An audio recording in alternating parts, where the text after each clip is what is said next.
more than one aspect of Yeah. it. So No, definitely. So they yeah. both have such good attitudes, about going into the match. They do know that either one of them is capable. Yeah. As we literally have seen this yes. year so far, and in their whole careers, both of them are very capable of Yep. putting up the arrows and putting up the scores to take the win. And I would say they're both, training at peak right now. They do have Olympic trials coming up. The Olympics are not far off. Obviously, both those girls want a chance to be the one that's going to the Olympics, because right now we only have one spot for the girls. So, I mean, as you can see, they're both working hard. They want it. They're fighting for it. And I think what's really neat is having these tournaments and these gold medal finals really gives them the ability to like practice under pressure, which is only going to make them better on the World Cup stage, at our trials, and at the Olympics. So I think this is really cool. Awesome shooting, ladies. So we have one match left this afternoon at the Easton Foundation's 2021 Gator Cup, and it's going to be the Recurve men. We have Brady, Ellison, and we have Zach Garrett. Yep. So I think this is going to be a pretty good showdown. Both of these guys are used to a finals venue. They've been in it many times. They've shot against each other many times. Olympians. Yeah, both Olympians. Yeah, I think this is going to be a really good showing.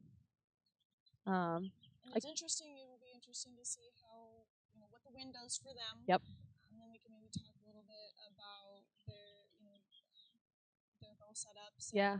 So wind drift from recurve to compound. Obviously, recurves are shooting 70 meters at bow speeds much slower. So their wind drift is a lot more. So in the same wind conditions, they might be aiming off in the 6 ring, where a compounder might be aiming tweener 9. And so, middle 9, sorry, those of you that don't know the term tweener. So I think it's very impressive to me when the recurves shoot so well in windy conditions, because their bows are slower and they're shooting farther. So I know that they have to read the wind very well. They do. And we talked a little bit about this earlier as far as what holding weight does for you in the wind. Yep. And recurves are holding everything. Yes, they have all the weight back. They have no they cam have system to alleviate that weight. Which might help them aim a little bit better, slower in the wind. Yep. Yeah. I will say I've heard Brady say firsthand that he actually aims better with his recurve than he does his compound, and it's seriously the holding weight. So if you're conditioned for that, and your muscles are where they need to be to hold that back steadily. Yeah, then it can be a benefit. If somebody who wasn't used to that tried to hold 45 pounds of holding weight, not so much.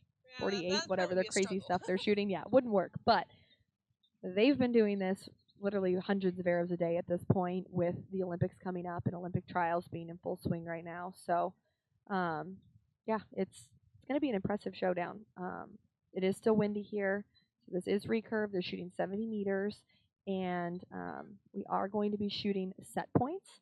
So what that means is they're not shooting cumulative score throughout the match. What they're going to do is compete against each other every end, and then from there, the winner of the end either gets 2 set points, the loser gets none. If they tie, 1 point each.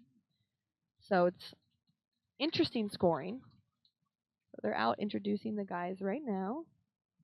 So Brady is going to shoot first on target 1. So let's talk about why, so far, the highest ranked archers chose to shoot first every single match. I think there's a couple different strategies that people use when asking, or deciding if they want to shoot first or second.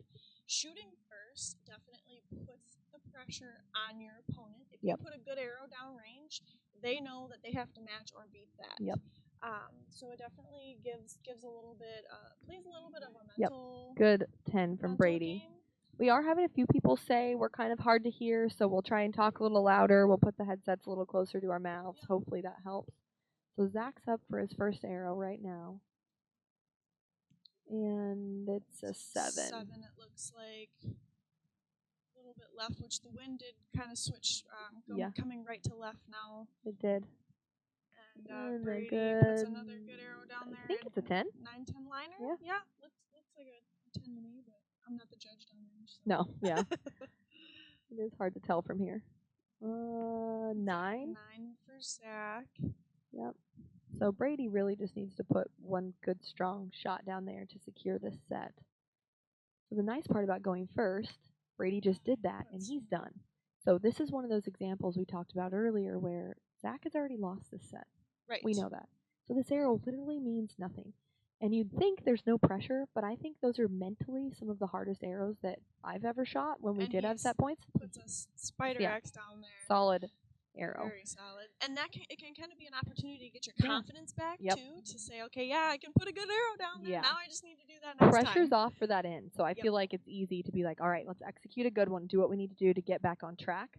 So the interesting thing about set points is that 7 isn't going to hurt Zach, other than he lost this set. But starting the next set, all the archers are squared at 0, and they're competing just off those 3 arrows at a time.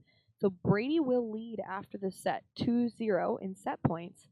But if Zach puts together another good end, he can be right back in it.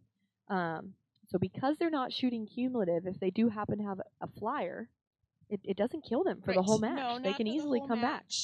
They can come back from it. I mean, sometimes they can even come back, that end if they do have a flyer. Yep. But the set points give them a little bit more opportunity to catch up. We have a comment here that says, read Texans' comments. I don't think they'll be paying any attention to the comments. We're paying attention to you guys. Yeah, we're just paying trying. attention to archery in front of us, too. I just saw Jimmy comment, oops. Jimmy, that was an oops.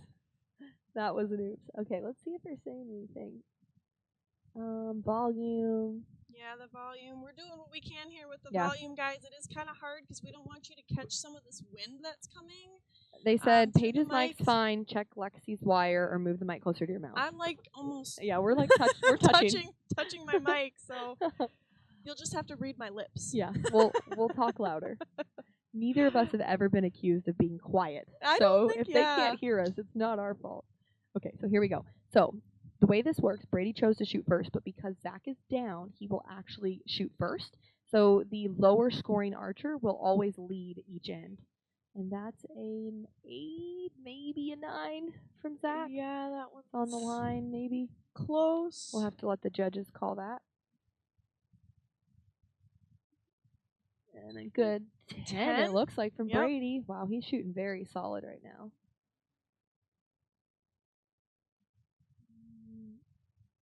Zach's up. There's a little bit of wind picking up, and it did change. It's left to right now. That's 9 and you can see his arrows are on the right side. That makes sense with the wind change. And it can be a little difficult as well if you draw back and then the wind switches to know what it's doing. That was a good shot. 9 or a 10. It's kind of behind his other shaft. We can't exactly see. One thing I will say about Brady, obviously he's not just the best in our country right now, but he's pretty much the best in the world. He's incredibly impressive. But one thing that I think really sets him apart is how good he reads the wind. As we said, bow speeds are slower, distance is farther when they're shooting a recurve, and so the fact that he reads the wind, good 10, right in the middle, as well as he does, example A, is incredible to me. And I think that's one thing on the windy days you'll a lot of the times see Brady excel, and he does. He just reads the wind very well. And it can be a little bit more tricky when the wind is switching so much, if it switches once you're at full draw. And those, I think, are the instances where it's helpful to have a coach standing behind you so that they can say, hey, wind switch directions, aim left 9, kind of give you a little bit more of that direction versus just going out there and trying to do it by yourself, which you are doing it most of the time by yourself when you're in elimination match play. But in these instances where you don't have time to let down, you don't have time to glance over necessarily. You have a 20-second shot clock, and your focus is get up, aim at the middle, and shoot your bow. You know, there isn't time so much to think about the other stuff.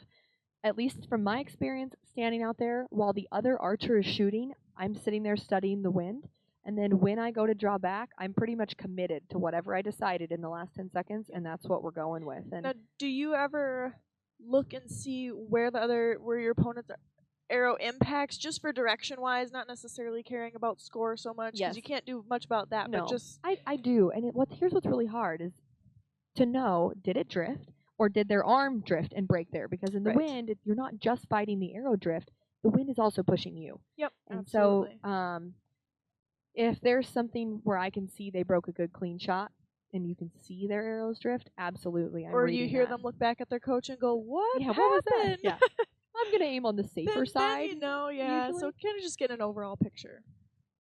Okay, so Zach is going to lead us off again. Brady's up 4-0 after Zach that set. puts a good And he 10 started off down with a 10. there. So Zach really does need to win this set. Yes, if he wants to stay alive in this match. If they tie, he's still alive for another end, but he definitely wants Brady to win has this. an X. Yep. He's not given Yeah, much I was room. going to say, Brady's not going to make it easy for him. Zach looks a little more comfortable now. I think the win's a little bit more manageable. Yep. Knowing, and that's a Yeah. 10 on the left side. Should be. Looks good. Kicked in his favor. See if Brady answers. As always, Brady's just so solid. It's crazy to watch. That one? 9-10 liner? Yeah. It's hard to Both see their with the last two arrows shadows. were. Alright. This is a 20-second alternating clock, so they do have to shoot quick, strong shots. There are no letdowns. Zach did throw his bow. And that was an 8, yeah. so it looks like. So on that one, you probably saw not him too try to happy. save it. Yeah. He really needed this set. And so He did, Brady just needs to put it in there to win. And he puts a 9 down range. So we actually need to wait and let them call the arrows. But yes, the athletes and coaches do have spotting scopes, so they're probably going to let us know what is happening. Yep. And it did look like there was a little bit of a handshake or encouragement there, so it could be over, but it's not over until the judge calls it. Coaches are shaking hands, so unofficially, Brady won that set, therefore he'll have 6 set points. To Zach's 0 set points, they are competing to hit 6, which means Brady should be our Easton Foundation's 2021 Gator Cup champion. Yep. That's pretty impressive. I must say I don't expect